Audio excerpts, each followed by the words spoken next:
প্রতিবন্ধী সমিতির প্রতিষ্ঠাতা পরিচালক ও সভাপতি মামুনুর রশিদ মামুনের সার্বিক তত্ত্বাবধানে আয়োজিত এক মহতী অনুষ্ঠানে প্রায় ১২,০০০ প্রতিবন্ধীর মাঝে ইফতার বিতরণ করা হয়েছে। ময়মনসিংহ প্রতিনিধি দীপজয় সরকার জানান, ইফতার মাহফিলে প্রধান অতিথি হিসেবে উপস্থিত ছিলেন ত্রিশাল উপজেলা বিএনপির যুগ্ম আহ্বায়ক ও মক্ষপুর ইউনিয়ন বিএনপির আহ্বায়ক জিয়াউল হাসান জামিল তালুকদার।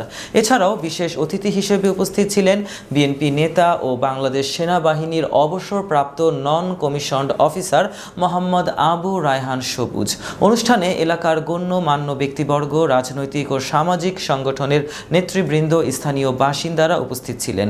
ইফতারের পূর্বে এক বিশেষ দোয়া অনুষ্ঠিত হয়, যেখানে দেশ ও জাতির শান্তি, সমৃদ্ধি ও সকল প্রতিবন্ধী মানুষের কল্যাণে মোনাজাত করা হয়। এই মহতী অনুষ্ঠানে প্রশংসিত হয়েছে সমাজের সর্বস্তরের মানুষের কাছে, যা ভবিষ্যতেও মানব সেবার এক উজ্জ্বল দৃষ্টান্ত হয়ে থাকবে।